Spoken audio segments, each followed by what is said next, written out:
welcome everyone. Thank you for thank you for being here. Thank you for being courageous enough to show up on Earth at this exciting time of transformation. So, the way forward is through, and the way through is forward.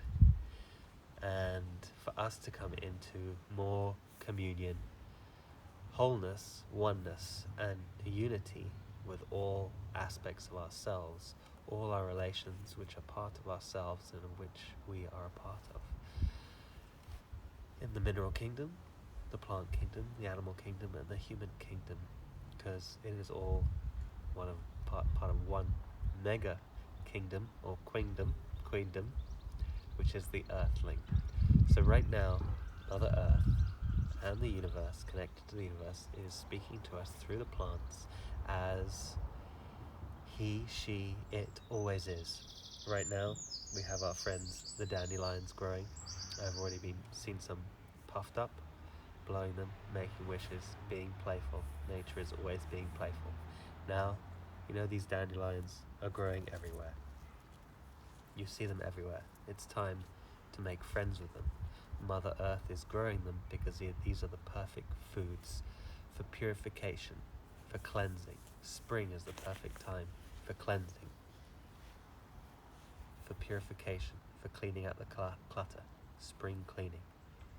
And not many plants are better at spring cleaning our bodies, our mental, emotional, than the dandelion. The dandelion is going to clear out our liver and clear out the emotions that are stored in the liver. The liver is famous for storing things like anger.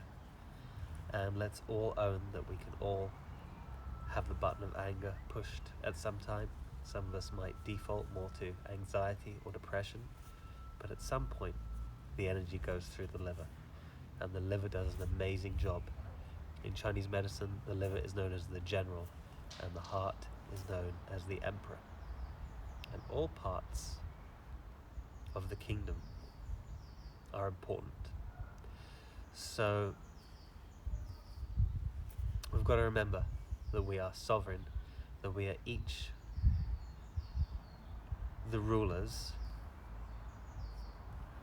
We each, meaning the soul, the spirit, the heart, the source, the spark of light within us, is governing and ruling benevolently 100 trillion cells made up of infinite atoms.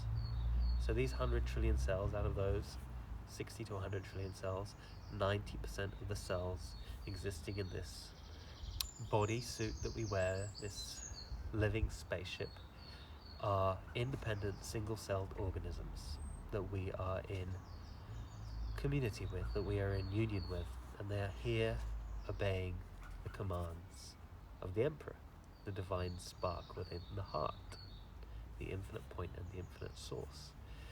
And so let's not worry about what the outer alleged rulers of the world are doing, whether they are royalty or presidents or prime ministers. We are each divinity, sovereignty, and rulers, prime ministers and presidents, taking responsibility for the community, the microcosm within this body of 100 trillion cells, and making sure everyone is working together in peace and respect and honor and appreciation.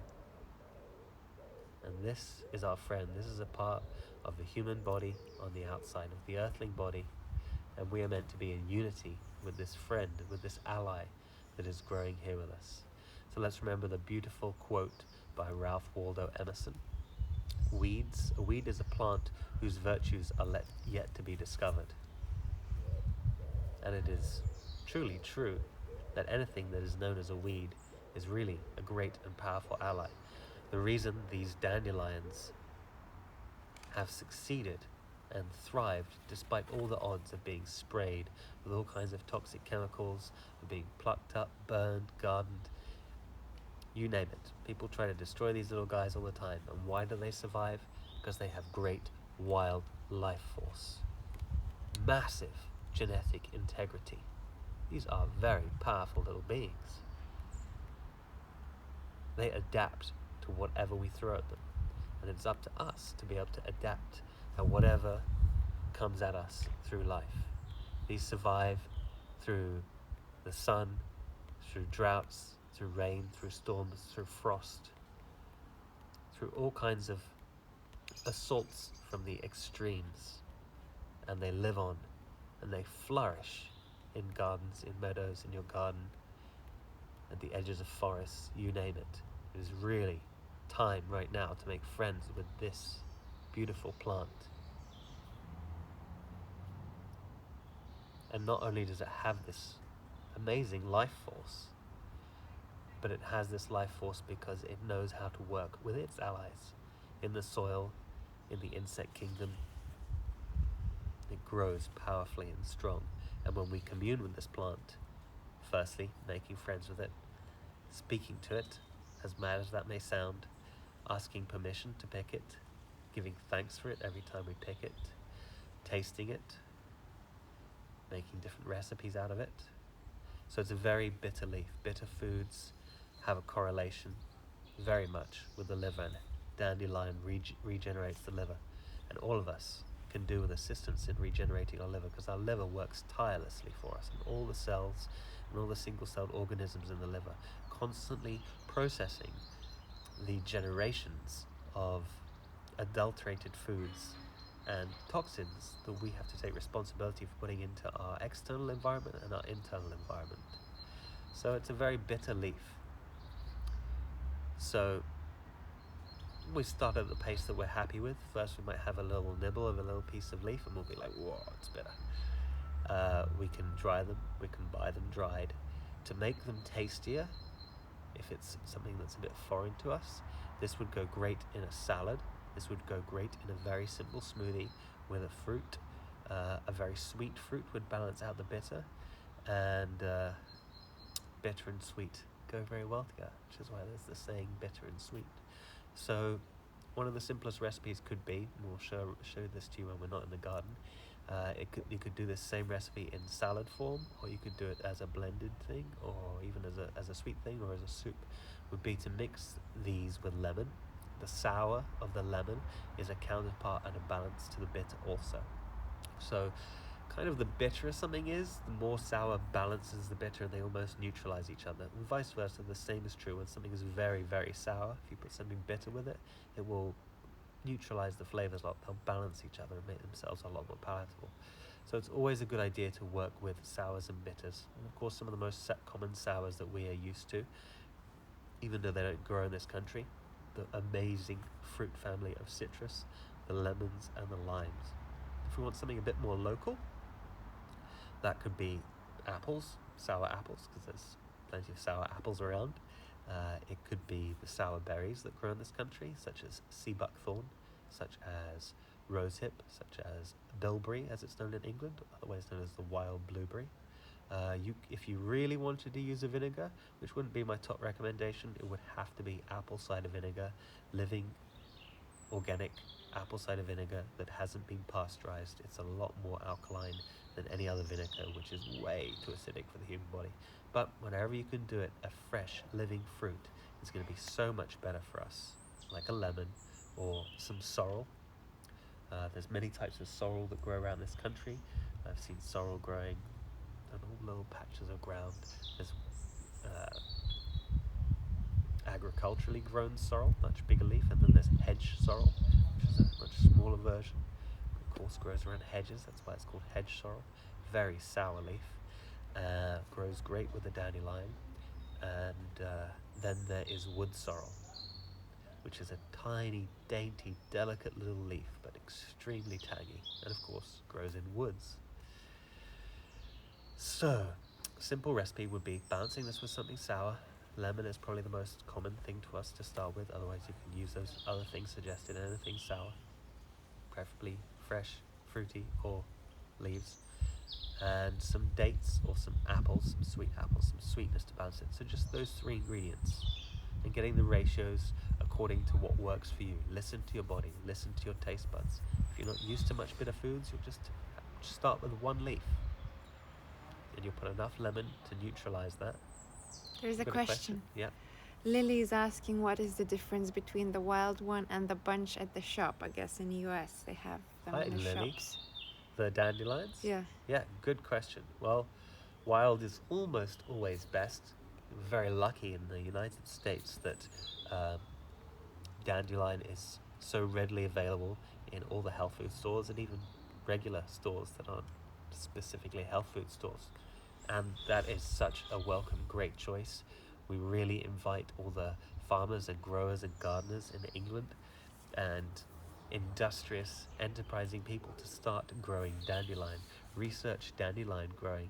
Get those bunches of dandelions on the farmers market stalls. Let's get the bunches of dandelions into the health food shops like exists in the States. But of course, wild is free.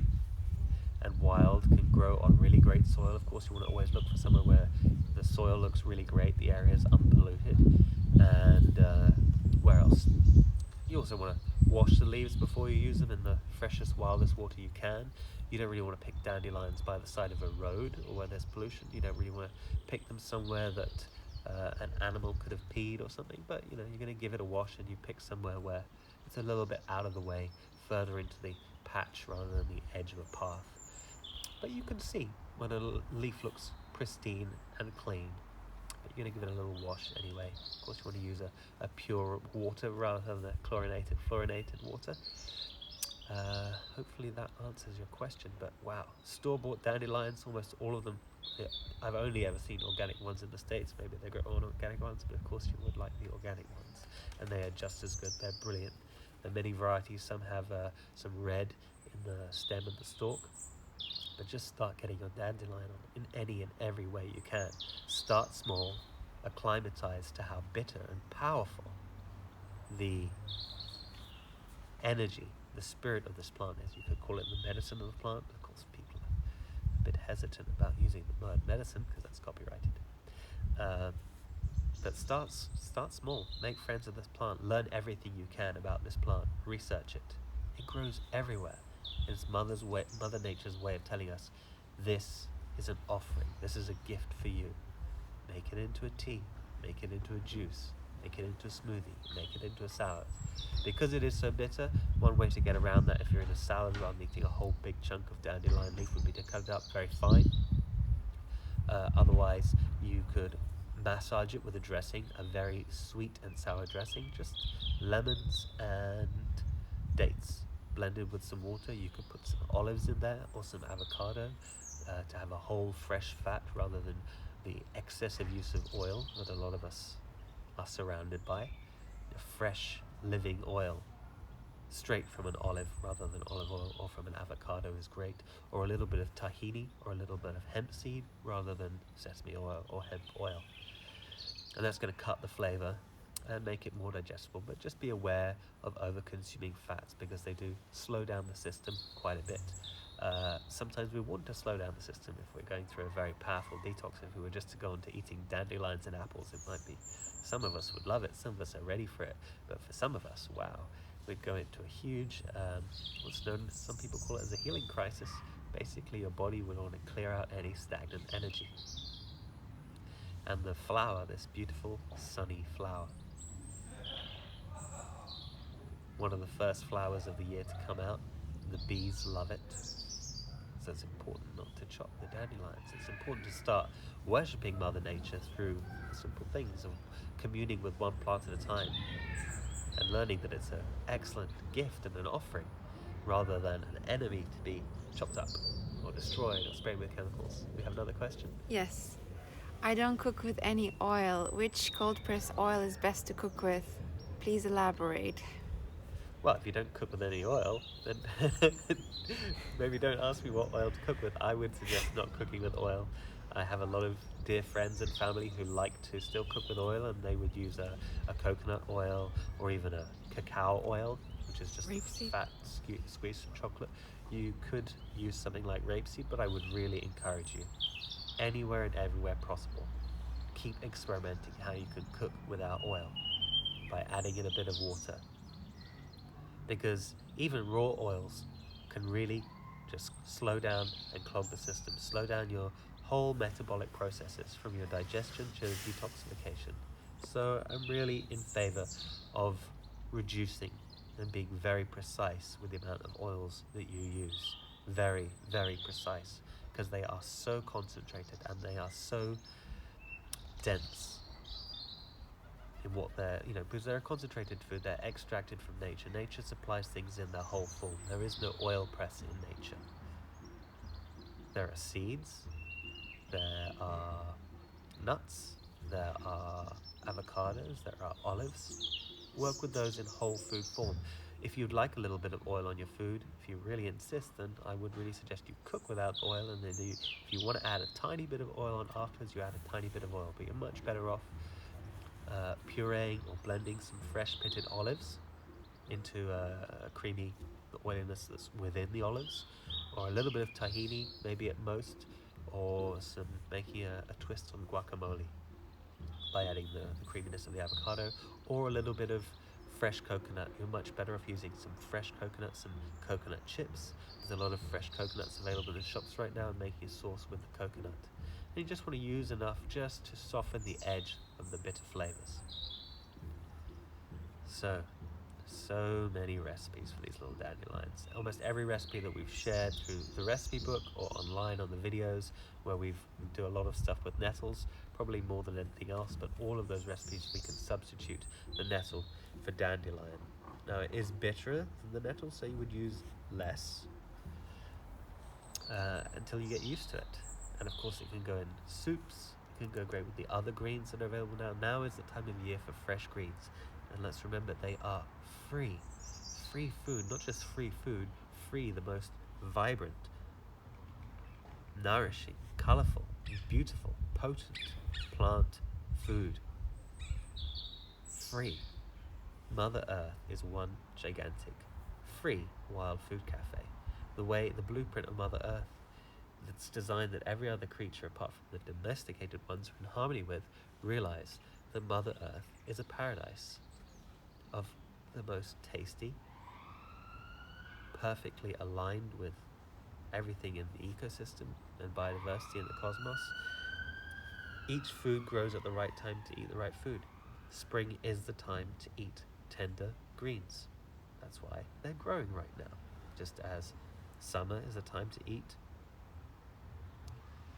flowers, still greens, and then it moves into fruits. Usually the sour fruits come out first, and then the sweeter fruits, and the non-sweet fruits. So that would be things like cucumber, courgette or zucchini, tomatoes, red peppers.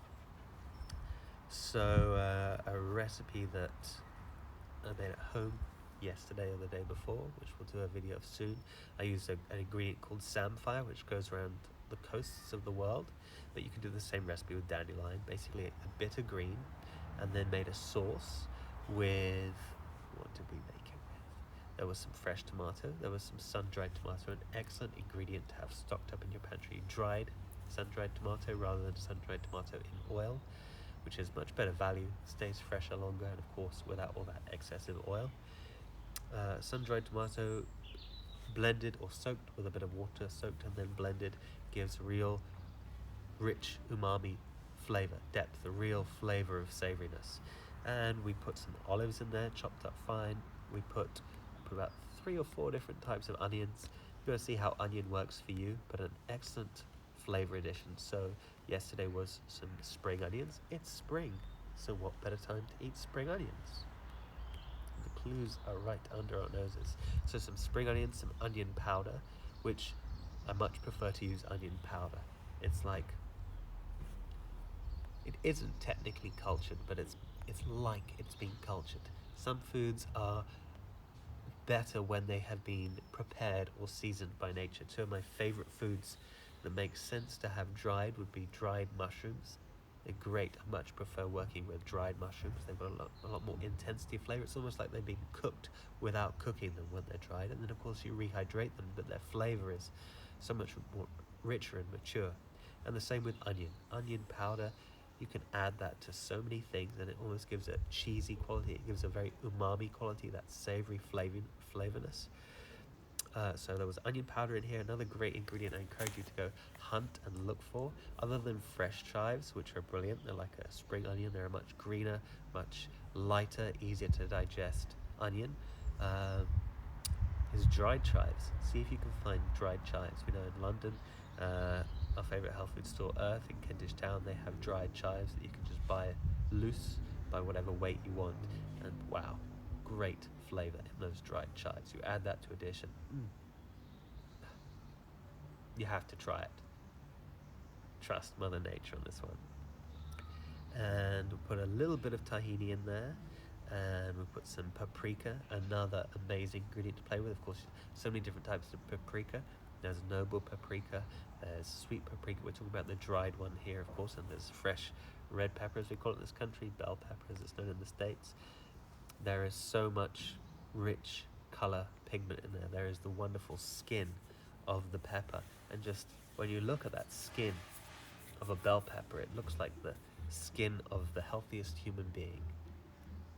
It's shiny, it's beautiful to look at the skin of a red pepper.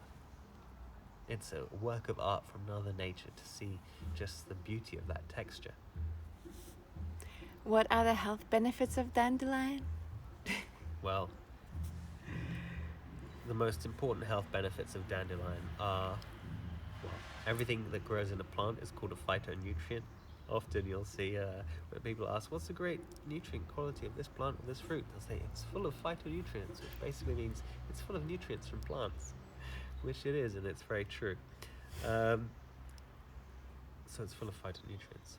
But apart from that, the health benefits are that it has nutrients for the liver. It has nutrients for the heart because it has chlorophyll. Hi, Champion. Is Champion on the camera? So even Champion's having a sniff of the dandelions. So anything green is full of chlorophyll, which means it's full of magnesium. Anything green is also rich in iron, is also rich in calcium, is also rich in vitamin C, at levels that far outweigh oranges.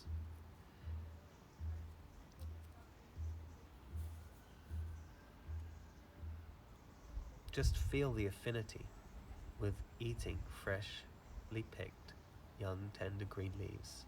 Whether they're grown by you in your garden, whether you bought them from a store or you forage them wild. This is the perfect time of year to enjoy them. And use whatever recipe method you prefer. We really recommend putting them in salads and putting them in smoothies with whatever fruit seems appropriate. Right now, in England, there's not a huge diversity of fruit, especially sweet fruit, which would go particularly well with dandelion because it's so bitter. It's much easier to eat the things like hawthorn leaves and nettles, even though they're both strong tasting, they're not nearly as strong tasting as the dandelion. So we're blending them. We're making recipes with apples because it's the last of the English apples, and pears. But as well as that, we're more than happy to use some dates, which are a great food, especially the varieties other than medjool, the ubiquitous commercialized medjool date. So there would be things like the Tunisian date, the Deglet Nur, or the Iranian date. So many different dates around, but what a gift from nature to have such a sweet fruit that is ripe and that stores really well. So I'm enjoying many recipes every day. We're enjoying many recipes every day with dates. This morning, two of Ice Tate's favorite things are raspberries and bananas. So we've got some organic frozen raspberries. The thing to bear in mind with frozen fruit, there's ways to use frozen fruit that are not harmonious with the human body, and there's ways to use frozen fruit that are harmonious. And one of the biggest detriments of frozen fruit is people throw loads of frozen fruit in a smoothie and then drink that cold. That is not the way to do it. It's a shock to the body. It's a shock to all the organs that coldness touches. We are not meant to put cold foods in our body, even in the middle of the summer, let alone early spring. So if you want to use something like this, and there are benefits to fresh fruits in being that it's very easy to get good organic food that's very ripe, like raspberries, like strawberries, like wild blueberries. They're picked at the perfect ripeness, they're frozen straight away, they're organic. They're much riper than the ones that we'd often buy fresh in the shops. But to their detriment, they're very cold. So we blend them for a minute, 2 minutes, sometimes 2.5 minutes, in a high-speed blender till they are warm.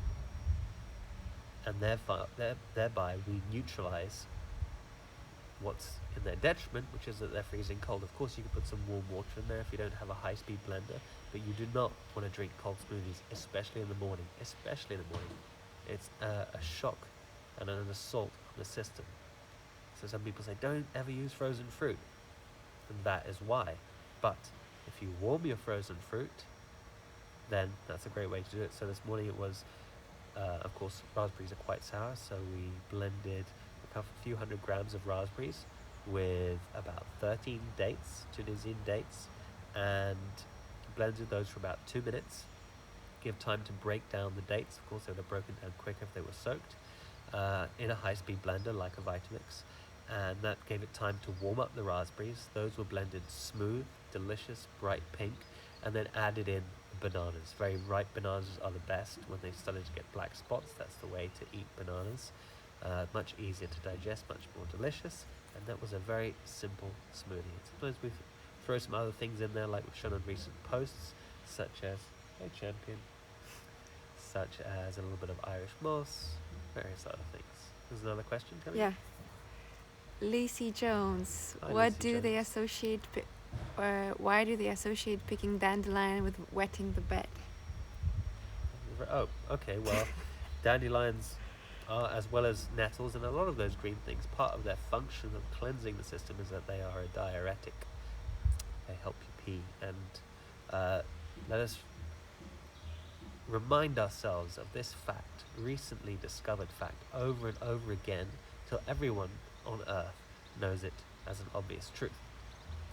I might mess these percentages up, but most important is the ratio and the magnitude.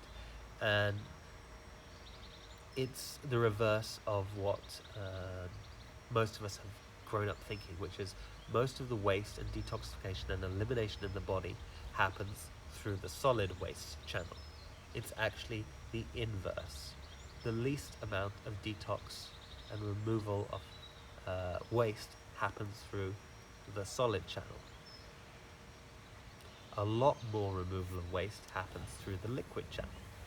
And and then through sweating is, I believe, the second major way, and the hugest, most massive major way that we transform ourselves, that we detoxify ourselves, that we refresh ourselves, is the breath. 70% of detoxification of the human organism and animals happens through the breath. So let's remember that. Let's remember to prioritize the most subtle realms first. The most subtle realm being ether, the source where all the other elements come from. The next most subtle element being air, deep breathing, breath work. Then movement, which is the fire element, sweating. Then drinking fresh, wild, living water, teas, juices, smoothies, soups, and then the denser forms. Hopefully that answers that question. Yeah. So let's breathe more whenever you go out foraging, in every activity that you enjoy. Breathe more into it. Breathe with a smile, and that's going to just raise the vitality, raise the consciousness, raise everything. It's time for us to let go of moving through life in a struggling way. When we move through life in a struggling way, we scowl and we frown and we take things too serious and we overthink and over-intellectualize, and it lessens the joy and the vitality that comes with the joy. So a case in point in this is jogging or walking or running. Highly recommended activities. Movement, the great medicine of movement, but to do every movement and activity with a smile. Now, if we do that movement too strenuously, it's very hard to smile. Case in point being jogging or running. So, can we modulate how we jog or run so that we only jog or run at a pace where we keep completely and utterly present, that we enjoy every single step of that jog or run, and we're breathing so deeply that we're not shocking our body and putting it into stress and needing a day to recover from that jog or run because it was too stressful on the body. If we're breathing deep enough when we run or we jog, we won't need any recovery time, especially if we're just eating beautiful fresh fruits and vegetables that don't also cause excess stress and acidification, inflammation, and mucus in the system. Uh, what if you don't have access of wild, fresh spring water? What water do you drink which is not acidic and high in active hydrogen? And could you please explain what you mean by living water? Living water, sure. Well, the most important element in living water is that you revere, and what's the word? Reverence, of course, the same root, the water you're drinking, as not just a liquid that comes out of a tap or a faucet, but water as being a metaphysical, magical, divine substance, which it is, which all the living forms of the earth are made up of. Water is considered holy and sacred by all our ancestors, by all our great-grandchildren, and by all the indigenous peoples of the earth and all the people living closer to the earth. Water is so sacred. And when we treat all the water that we drink or that we wash with as sacred, and we engage with that water reverently, appreciatively, prayerfully, ecstatically, that is the greatest way to make water living. We can literally transform it from being, if we treat it like something dead, it will behave like something dead. If we treat it like something living and holy and sacred, water just takes on that magical quality as proven. Some would call it pseudoscience, but we invite you to investigate and be your own scientist and be your own experiment and look into the work of Dr. Masaru Emoto from Japan, a great old friend of ours. Check out all his work, check out all his videos, check out all his books. Apart from that, great ways to distinguish what is a living water. A living water would really be from a spring. Living water has the most vitality. A living water, when we put it on plants or feed it to animals or humans, would facilitate and allow the flow of vitality. Whereas, you can taste the difference.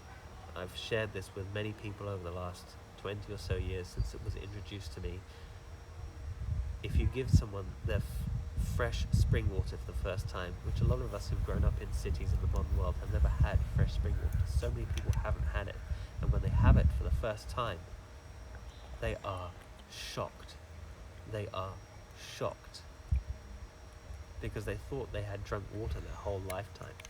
They thought they knew what water was, and then they have fresh spring water sometime, and they're like, oh my goodness, the level of thirst quenching that has just happened is profound.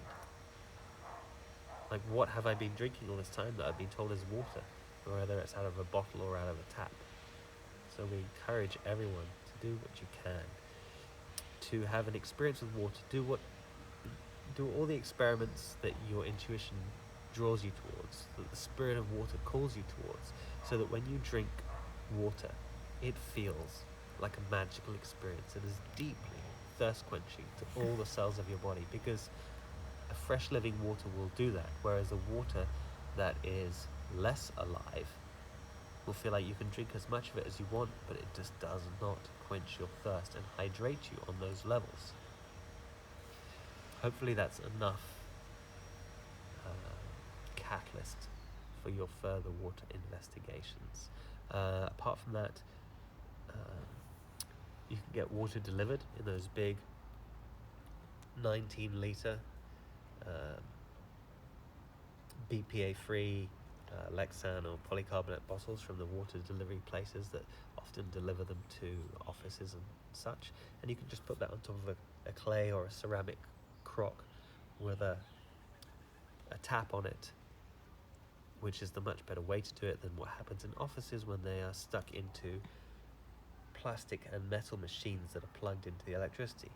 Water is not meant to touch plastic, water is not meant to touch metal, and water is not meant to be plugged into the electricity. And you will find the difference. You get two bottles of the same spring water, put one on a clay crock and drink it, and put one through a plastic, metal, electrified thing, and you will see how hydrating and tasty one is compared to the other. Do you recommend a water filter? yes, I would recommend if you're in England, you check out New Water Generation. Our friend Matt Thornton there. There are loads of great water systems that are out there. They're evolving all the time.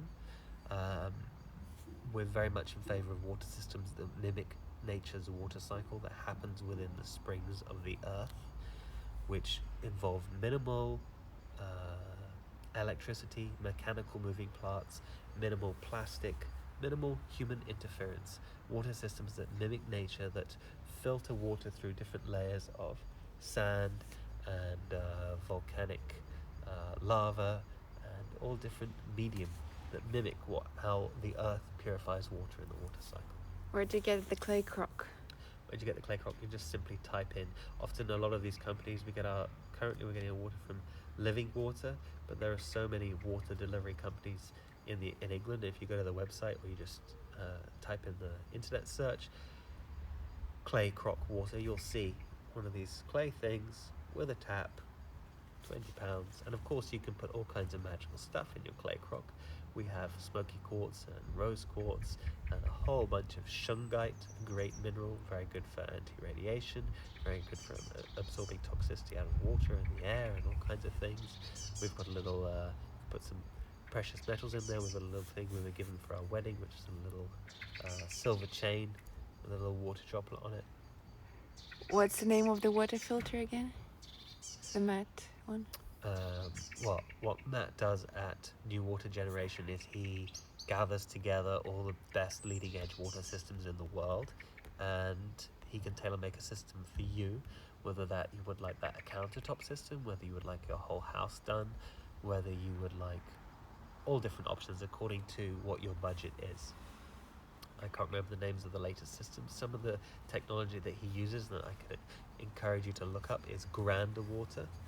There's a lot of very special water research done for the last many decades by a man called Johann Grander, and it's continued through the legacy of his children. We've got a video on YouTube, Wild Food Cafe, maybe my name, Joel Gazdar, Grander, Grander, Johann Grander. Look up. He managed to discover a lot of things about water, and his systems are great. They do not filter or purify the water, but they re-energize it. They make the water very living. So look up Johann Grander. There's also part of this system we have at Wild Food Cafe is called Crystal Blue, which is another harmonic device. There's Victor Schauberger. We highly recommend the other Austrian water wizard, Victor Schauberger. Victor with Viktor, Schauberger. Look him up. A wizard. Learned about the geometrics, the vortex and the spirals. The water moves in naturally through a stream, through rivers, through all of nature. Water moves in spirals. Spirals, the motion of spirals, reinvigorates, enlivens, and vitalizes water. That's part of how nature purifies water, is through movement in harmony with the natural flow of energy. Do you recommend Kangen water? Funny. I do recommend Kangen water. They are supposed to be good filters. I have used And them. Berkey? And Berkey. They're good systems. Really do encourage everyone to look up New Water Generation, see what systems are on there. Those other systems are good systems too. Yeah. How much water to drink daily? Any specific time?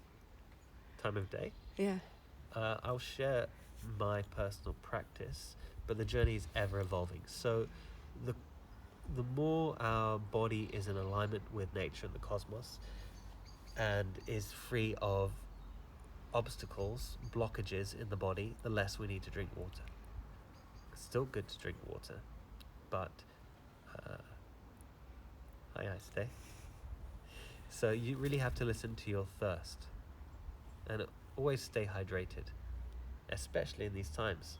It's got to remember that 90% of the time that we think we're hungry and we're craving food and we eat something, 90% of the time that almost every human eats food, what they really require is water and hydration, because real food is made up of fresh living water, like as in these leaves, like as in all fruits, the perfect food for humankind. Fruits, juicy fruits, little sacks of living coloured water. naturally coloured water.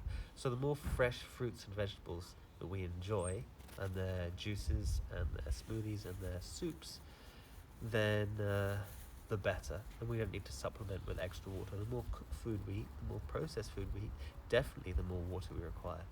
The more we overdo eating fats, which slow the system down and make it sluggish, we require extra water to help the system stay regular and flowing. My personal practice has varied, but at times a very useful rule of thumb is if if if we're eating mostly raw and mostly soups every day, smoothies, juices, and a salad, would be to wake up in the morning and have between 500 mils, I don't know what that is in ounces, 16 ounces to 32 ounces, a litre of water. After we've done our breath work, after we've done some yoga or tai chi or movement, activating the air, activating the fire in the body, and next element, because there's a progression, is water. So then we drink water, then we drink tea. So that's the way to get your first good chunk of water in. Then exactly same again. Before lunch, we progress through the elements through every meal. So before lunch, would definitely recommend the first 5 minutes of your lunch meditation, 5 to 15 minutes. Start with what you feel is doable. Some deep breath work, some deep, ecstatic, joyful, relaxed, gentle breath work. Then a bit of gentle movement. Get the system going, get the system flowing, get the system activated. Then some water again, 500 mils, 16 ounces to 32 ounces to a litre. And then half an hour or so after that, and even an hour after that, then you'll make much wiser choices for your lunchtime, and your intuition will be really supercharged by activating it in the correct order that nature intended through the elements. And then you'll make your food choices. And the same again before dinner. Start with some deep breath work, a little gentle movement, drink some water, same amount again, and then a little while after that's activated your system and you've come into a deeper state of satiation, sustenance, and satisfaction that comes through the subtle elements, then you make your food choices. And then last thing, closer towards bed again, you don't finish with a meal at bed, but you'll finish with some water. So you might drink some water, do a last little bit of stretching and movement, another little bit of nice, delicious breath work, some ecstatic, blissful breath work, and you will feel so nourished and so satiated with that deep sustenance. Was another question? Yeah, Melissa Johnson is asking, what ceremonial cacao and coffee do you recommend? I'm Melissa Johnson. I recommend, we have some available through Wild Food Cafe, which is some beautiful stuff grown by the Mayan community and the Mayan elders in Guatemala. You can direct message us for that. We also, that's not available at the website currently, because it comes in very specific amounts, times, quantities, and it's very rare and specialized. That is what we really recommend. But we also have some beautiful Peruvian single estate raw cacao that is very special. And occasionally we get some Ecuadorian and some from Bali. But something that is as lovingly grown as possible by people, by a culture that has thousands of years of history with treating it as a sacred, revered food, as a ceremonial food. So hopefully that answers that question. And what was it? Someone mentioned coffee as well? Yeah. Coffee. Again, coffee-wise, I know in Wild Food Cafe we have just this year started working with Easy Jose, which is a brand of coffee that they work with. They grow the coffee wild foraged in partnership with the indigenous people of the Amazon. So that means they do not chop down the forest to plant coffee. They work with people that grow coffee within the forests. And in that way, the coffee comes from really good biodiversity, really good soil in harmony with the rest of the minerals, plants, animals, and humans. And that's really the way to have coffee, to look for coffee that's low in acidity, that is low in toxicity, which of course when it's grown in harmony with nature, it's going to be those things. Door one is saying that cacao is water. Hi Dawn, I love you Dawn. I still love you too. Happy birthday. We love you so much, and sending you biggest smiles. This is an inner personal joke between Dora and myself. Yes, cacao is water and water is cacao, and thanks for reminding us, Dora, that equally important in whatever smoothie or soup or ceremonial cacao or ceremonial coffee that you drink, a vital, vital, vital element is the prayer that is in the water as much as the prayer that is in the cacao. Is the water in that beverage, that sacrament, being blessed?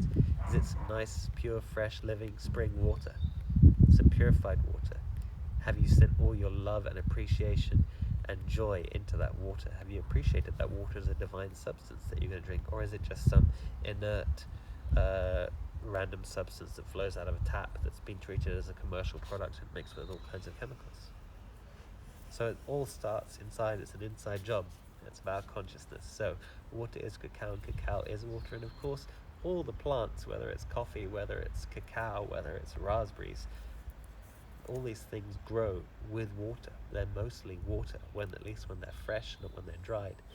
And of course, when you're working with dried things, that could be coffee, that could be chocolate, that could be sun-dried tomatoes, that could be dates, that could be dried mangoes. These are all brilliant foods, preserved in the most natural way possible. The only thing they're missing is water. Now, it's definitely not recommended to eat lots of dried fruit from the packet. It's one of the stickiest foods and it will stick to your teeth, and you do not want sweet, sticky stuff sticking to your teeth, even if it's fruit, let alone sweeties. So the way to solve that is soak and blend your dried fruit, and then it serves its purpose perfectly. And it has all that wonderful rich flavour that is in a sun-dried tomato, a lot more rich flavour in there than most fresh tomatoes most of the time, unless you grow it yourself. And there's a lot more flavour in there than almost any organic fresh mango that you can buy in countries like England all year round. But the trick is, don't eat it straight out the pack.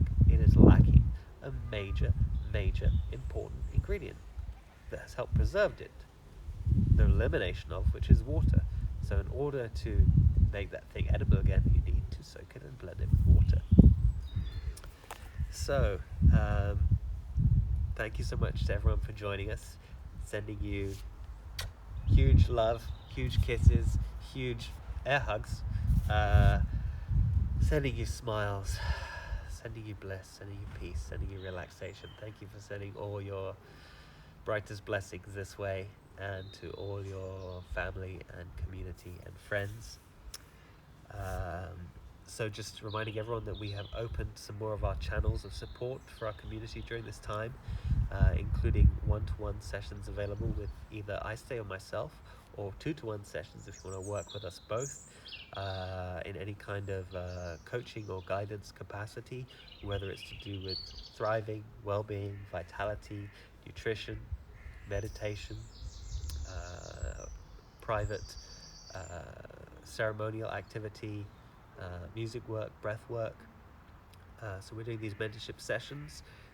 If anyone's ready to take the dive into this level of alchemy, then please get in touch with us through any of the channels, through Instagram, our personal accounts, or the Wild Food Cafe account, also on Facebook, also on YouTube. And We also have another gathering on Monday with Zoe. yes. So this Monday we have a gathering with the wonderful, beautiful friend of ours, Zoe Hind, Astro Zoe, on various media channels. We've got links on our Instagram and Facebook. Great astrologer, great druid priestess, someone really in tune with the Celtic and the druidic ways of these lands, even the songs, the medicines, knowledge of the plants and the trees. And she is going to be working with us to introduce and celebrate the season of Taurus, which is beginning in about the end of this week, beginning of next week. So come join us for that. It's going to be a Zoom event as part of our series that we're doing every week. We'll have some more delicious, delectable, luscious, luminous recipes from Iced and myself later this week. Some more guided meditations on here, and Sending so much thanks and love to all our friends and community out there, to the Wild Food Cafe team of both restaurants who are courageously braving these times. Let us remember to send all our love and appreciation to all beings out there, to the internal leader within, to the soul, to the spirit, to the great mystery. And remember to send all our blessings out there to all the people in the world, even the people that sometimes get resented at these times. They can be world leaders, they can be people in industry that might be seen to be doing things wrong, that might be seen to be doing things manipulatively or controllingly. The only way through this is together. We need to bless all the people, even the people that may seem that they are stuck in egoic realms, hell realms, that are engaged in much suffering, depression, anxiety, fear. The only way through that is not to get angry and upset at them, not to curse them with our unappreciation, but to pray that everyone comes deeply into alignment with the spirit, with the soul, with an open heart, with an open mind, and just keep sending that light out there to everyone and everything, and sharing ways to empower and inspire ourselves and each other to care for who and what is on our doorstep, to care about the people around us, to celebrate that we have dominion and control and power over our mind, over our emotions, over our feelings, over our personal lifestyle choices, over being loving and kind and sending out uplifting, inspiring, enthusiastic actions into the world, conversations, and being the change we would most love to see in the world, being the light we would most love to see in the world, making a difference, being creative, unleashing our creativity. So thank you everyone for joining us today. Connect with nature around you, connect with the dandelions, investigate what Mother and Nature is showing you on your doorstep, whether it is in the ground or whether it is in the stars, or whether it is in your heart or whether it's in the people in your heart. So thank you so much everyone. Thank you for you. Keep shining bright, keep being magnificent, keep loving and appreciating and caring for yourself and celebrating everything. Oh, stay wild. Peace.